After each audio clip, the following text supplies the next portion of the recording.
Pro-revenge. They took my server, so I took their reputation. Good morning. Inspired by another post about removed administrative privileges, here is one of my tales of internal concepts not meeting external realities.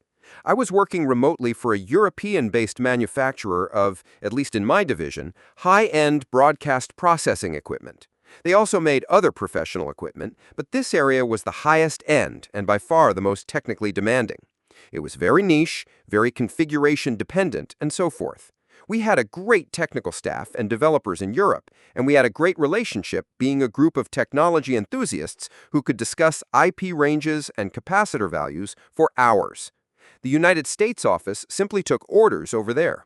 They had some good basic technicians, but they were not set up to do any high-end troubleshooting, which is exactly why I existed. An acquisition was coming up, and auditors started to get involved. We had to send in an inventory of all our computers and test gear and so on. Fine, that was manageable. However, recall that configuration-dependent part. I was in the middle of a huge project with one of the largest United States broadcasters, which had already resulted in one of the largest upgrade sales this division had ever made. I was testing some fresh from the sandbox simple network management protocol features. This is fairly old technology that is still in use, so I enlisted an older Supermicro server I had been barely using for remotely accessing some equipment in my workshop to perform some basic simple network management protocol functions.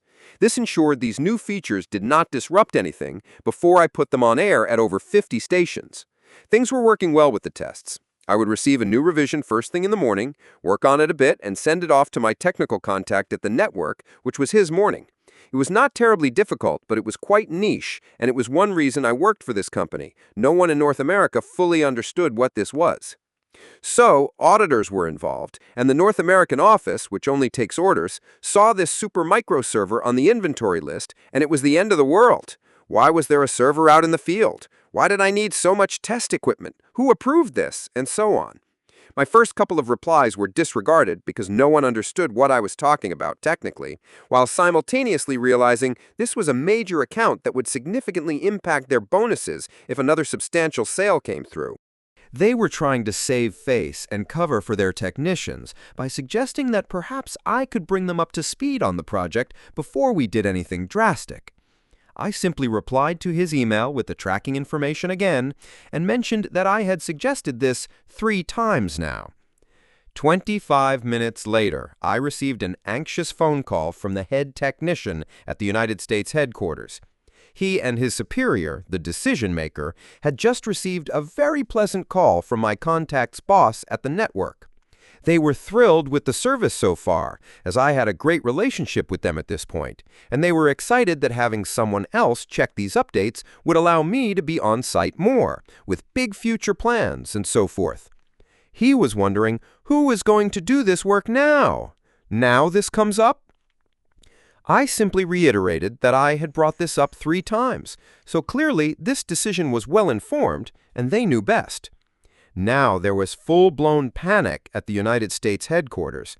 Knowing this, I sent a note to the developers in Europe to ensure the new updated code went to the catch-all address for the United States headquarters technical team and not to me, as they would be handling the testing moving forward.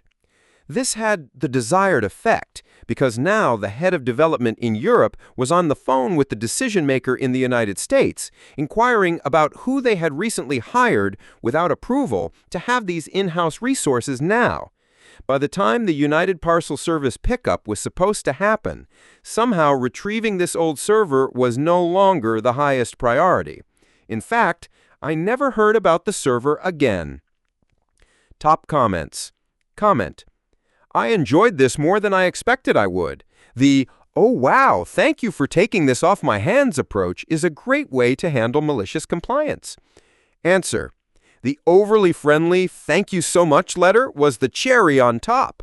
Awesome malicious compliance. Comment. This is not malicious compliance. It is diabolical compliance. Comment. Nothing has efficiency savers running for the hills faster than emails from customers asking if they are now going to be doing all the work. Original poster. You seem to have one of the most secure jobs ever. So niche that even artificial intelligence can't take over. Great job! As for me, this story is very interesting and evokes a lot of emotions that are just waiting to burst out. If so, don't hold back and write what you think in the comments, and we'll move on to the next story. Pro-revenge. Company tried to make me pay $50K. Here's how I turned it back on them. I used to work in the office of a few companies in the Department of Transportation trades. At one company, I had an employee walk off site with a coworker on a Friday night, and he slipped between the crane treads. He managed to limp home on public transportation, but when he went to take his work boots off, he knew there was something seriously wrong. So I received a call on Monday that he broke his leg or ankle. I wrote it all down, talked to the boss, and got the full details for filing the workers' compensation report, because there are substantial fines if you do not report workplace accidents within a certain time frame, usually 24 hours. Now, we were subcontractors, so not only did I have to report directly to the project's workers' compensation line, I also had to report to the contractor's safety officer for their compliance. I got the safety officer on the phone and said, "Hello, safety officer, I'm calling to report a workplace accident from Friday, 3 days ago. Here is an overview of—" The safety officer interrupted. "God damn it! We have gone over 100 days, I forget the exact number, but it was more than 100 and less than 200, without an accident. This is going to mess up my bonus." He continued with more muttering and swearing. I responded, "Well, safety officer, I understand how disappointing that must be, but the poor worker has a broken leg. I think we need to keep our perspective here." The safety officer replied, "Fine, whatever." The safety officer barely took note of what I said and hung up quickly. I wrote out my notes, talked with the safety officer, a big company from this time to that, and outlined the details of what we covered during our conversation. I went on and called the workers' compensation line for the project and got a to-do list so the worker would get paid while out of commission. There was no problem about the time lag, as I called within hours of being informed. Whew! I made a file, added all my notes and copies of the worksheets I created, and moved on to the next issue to resolve.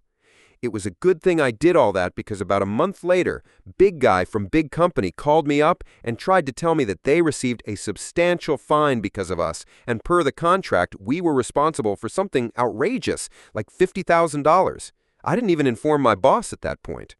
I said, "Big Guy, you mean the accident I reported on—" Wait a moment, here's the file.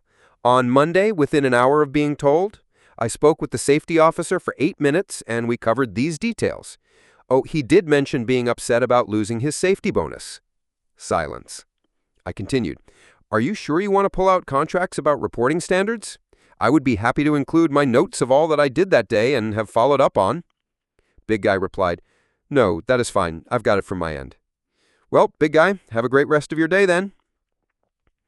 Top comments. Comment.